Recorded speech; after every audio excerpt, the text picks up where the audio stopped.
आज हम एक्स मुस्लिम समीर और श्रीनगर पुलिस के बीच शास्त्रार्थ देखेंगे। जब तक बैठने को न कहा जाए शराफत से खड़े रहो। ये पुलिस स्टेशन है, तुम्हारे बाप का घर नहीं। डरो मत समीर, मैं तुम्हें खड़े रहने के लिए नहीं कहूंगा। आओ बैठो। सुना है तुम कश्मीर में जिहादियों को कुरान का रेफरेंसेस सुनाने आए थे? जी। तो चलो आओ, कुछ रेफरेंसेस हमको भी सुना दो। जी। जो रेफरेंस तुम सुनाओगे उसी रेफरेंस से या उसके आगे या पीछे वाले रेफरेंस से मैं तुम्हें बताऊंगा कि कुरान नहीं तुम गलत हो। फिर सारे हिंदुस्तान से तुम्हें माफी मांगनी होगी। ओके। तुम्हें अरबिक आती है? जी नहीं। अच्छा, तो तुम अपने साथ हिंदी कुरान लेकर आए हो? जी। हाँ, तो सुनाओ, क्या सुनाना है?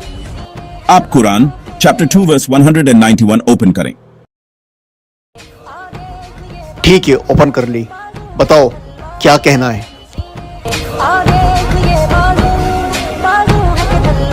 और उन्हें जहां कहीं पाओ मार डालो और उन्हें वहां से निकालो जहां से उन्होंने तुम्हें निकाला, और फितना हत्या से भी अधिक बुरा है। और मस्जिद हराम काबा के पास उनसे युद्ध न करो जब तक वे तुमसे वहां युद्ध न करें। फिर यदि वे तुमसे युद्ध करें तो उन्हें मार डालो। यह है इनकार करने वालों की सजा। अच्छा, तो ये बताओ किसको मारना है और क्यों मारना है? काफिरों को मारना है, और इसलिए मारना है क्योंकि वो काफिर हैं। अब आप इसके पहले वाली आयत नंबर 190 पढ़ें। मेरी कुरान में आयत 190 नहीं है। हाँ, मुझे पता है। आपको कैसे पता? क्योंकि आपके साथी सलीम वास्ते का वीडियो देखा था जहां वो कह रहे थे कि हम एक्स मुस्लिम्स 190 नहीं पढ़ते। उसकी 190 पढ़ के देखें तो नहीं, वो नहीं पढ़ते हम।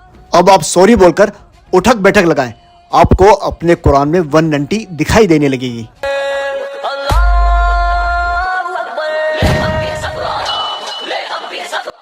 दिखाई दी? जी दिखाई दी। अब पढ़ो 190 क्या लिखा है। और अल्लाह के रास्ते में उन लोगों से लड़ो जो तुमसे लड़ते हैं, लेकिन हद से आगे ना बढ़ो। निःसंदेह अल्लाह हद से बढ़ने वालों को पसंद नहीं करता। तो जवाब मिला, किससे लड़ना है? उनसे जो मुसलमानों से लड़ते हैं। हाँ, और अल्लाह सुब्हान व तआला ने मुसलमानों से यह भी कहा है कि हद से आगे ना बढ़ो, अल्लाह हद से बढ़ने वालों को पसंद नहीं करता। अब वापस 191 पढ़ो।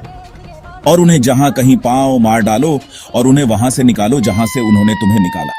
हाँ, इसमें लिखा है उन्हें वहां से निकालो जहां से उन्होंने मुसलमानों को निकाला।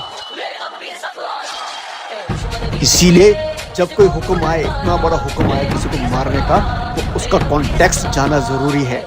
तो यहाँ पे ये मालूम पड़ा कि जो लड़ने आए और जिन्होंने मुसलमान को घर से निकाला, उनसे लड़ना है और उनको वहां से निकालना है जहां से उन्होंने मुसलमानों को निकाला। तो कॉन्टेक्स्ट जब तक नहीं समझोगे तब तक तुम्हें कुरान समझ में नहीं आएगा। मैंने कहा था ना कि जो रेफरेंस तुम दोगे उसी रेफरेंस से या उसके आसपास के रेफरेंस से तुम्हें गलत प्रूव करूंगा। एक आयत पढ़ के पूरे हिंदुस्तान को गुमराह करने निकले। चलो अब अपना अगला रेफरेंस पेश करो। आप कुरान चैप्टर 9 वर्स 5 ओपन करें। ठीक है, ओपन कर लिया। अब बताओ क्या कहना है।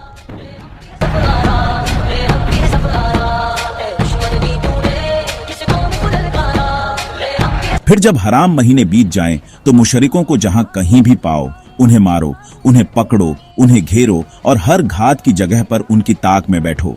लेकिन यदि वे तौबा कर लें, नमाज कायम करें और झकात दें तो उनका रास्ता छोड़ दो। निश्चय ही अल्लाह बहुत क्षमाशील, अत्यंत दयालु है। इसमें भी बहुत बड़ा हुक्म है, तो ये भी हवा में नहीं हो सकता। तो इसके लिए भी तुम्हें कॉन्टेक्स्ट जाना जरूरी है। तो कॉन्टेक्स्ट जानने के लिए इसके पहले की आयतें तुम्हें पढ़नी पड़ेगी। तो क्या तुमने इसके पहले की आयतें पढ़ी? मेरी कुरान में ये आयतें नहीं हैं। एक बार फिर सॉरी बोलकर उठक बैठक लगाओ, अपने आप ये आयतें आपके कुरान में आ जाएंगी।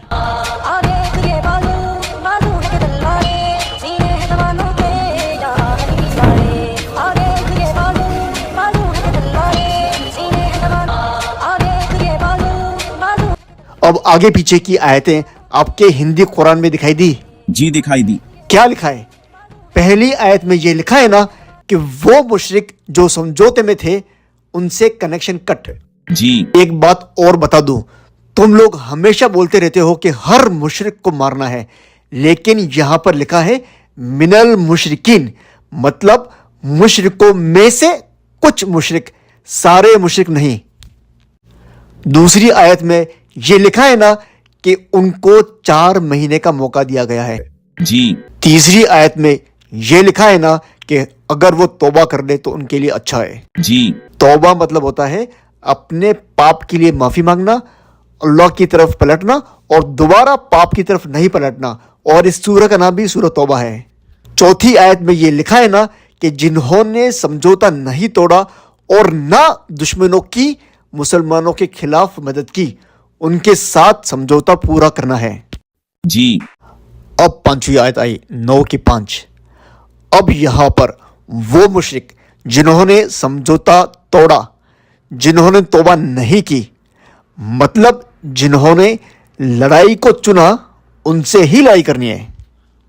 अब नेक्स्ट आयत में यह लिखा है ना कि यदि कोई मुशरिक तुमसे पनाह मांगे तो उसे पनाह दो ताकि वो अल्लाह का कलाम सुन सके, फिर उसे उसके सुरक्षित स्थान तक पहुंचा दो। यह इसलिए है क्योंकि ये ऐसे लोग हैं जो सत्य को नहीं जानते। जी, मैंने कहा था ना कि जो रेफरेंसेस तुम दोगे उन्हीं रेफरेंस के आसपास के रेफरेंस से तुमको गलत प्रूफ करूंगा। क्यों झूठ बोलकर सारे हिंदुस्तान को गुमराह कर रहे हो? चलो अब एक डेमो गेम खेलते हैं और सूरत तौबा में मुशरिकों की जो 6 कैटेगरीज आई है उनको श्रीनगर पुलिस स्टेशन में बुलाते हैं और उन्हीं से जानते हैं कि किन मुशरिकों से जंग करनी है और कौन मुशरिक इन जंग से एग्जेम्प्टेड है।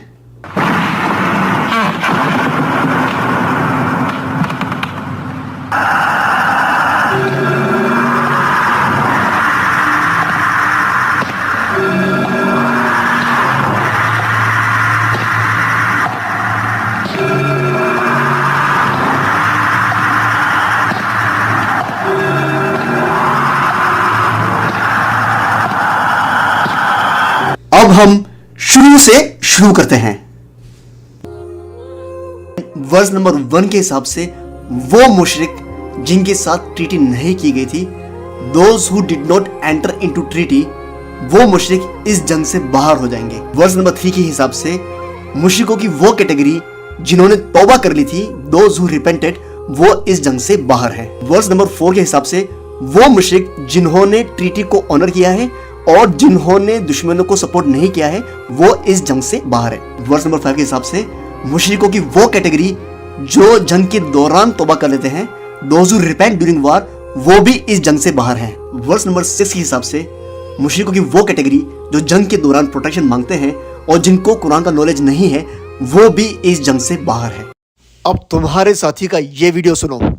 काफिरून की आयत नंबर 6, लकुम दीनकुम वलिय दीन, दीन में तुम्हारा दीन तुम्हारे लिए, मेरा दीन मेरे लिए। लेकिन जब हम सूरह तौबा पे आते हैं तो अल्लाह इस सब चीजों को भूल जाता। यहां सलीम वास्ते कह रहे हैं कि कुरान में अच्छी बातें हैं, लेकिन जब सूरह तौबा पर आते हैं तो सारी अच्छी चीजें भूल जाते हैं।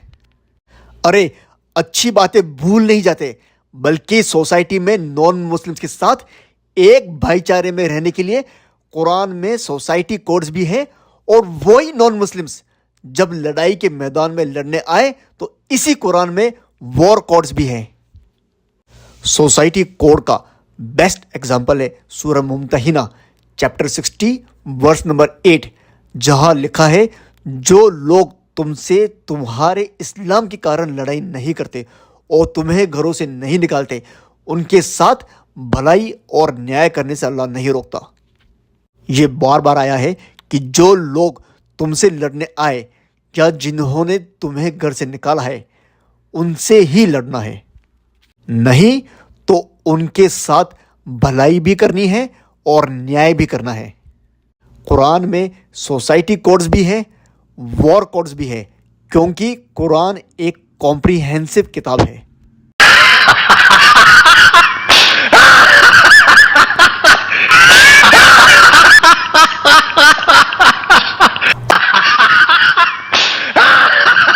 चलो अब तुम तीनों सारे हिंदुस्तान से माफी मांगो कि किस तरह झूठ बोलकर हिंदू मुस्लिम दंगा कराने निकले थे। मेरा नाम सदाकत अली है उर्फ एक्स मुस्लिम समीर। हम लोग यहाँ पर श्रीनगर में और पहलगाम में टेररिस्ट अटैक के खिलाफ प्रोटेस्ट करने के लिए आए थे। तो हमने लाल चौक पे एक छोटी सी वीडियो बनाई जिसमें हमारे द्वारा जो है शायद हमारे यहाँ के स्थानीय लोगों की भावनाएं आहत हुई हैं। उसमें हमारे द्वारा कुछ ऐसी बातें कह दी गई जिनको नहीं कहा जाना चाहिए था। इसका हमें अफसोस है और हम उसके लिए माफी चाहते हैं। मेरा नाम सलीम अहमद है और मैं भी इसी तरह से एक मुस्लिम टाइप हूँ और हम वाकई में इस चीज को महसूस कर रहे हैं कि हमारे शब्द जो है वो किसी भी तरह से सही नहीं थे। बेशक हमारा मोटिव अच्छा हो, बेशक हमारा काम अच्छा हो, लेकिन जो हमारे उस वीडियो के अंदर शब्द आए हैं वो यहाँ के लोगों को आहत कर गए। यहाँ के मुस्लिम भाइयों को ऐसा लग रहा है कि हम लोग उनके खिलाफ हैं। तो हम इस चीज की माफी चाहते हैं, सच्चे दिल से माफी चाहते हैं। जी, मेरा नाम एहसान है, मैं लोनी गाजियाबाद से हूँ और जैसा भाइयों ने कहा है वही चीजें मैं बताना चाहता हूँ। हमने एक वीडियो बनाया था और उस वीडियो में हमने जो बातें कही हैं वो हकीकत में हमें महसूस हो रही है कि वो हमारी गलती थी।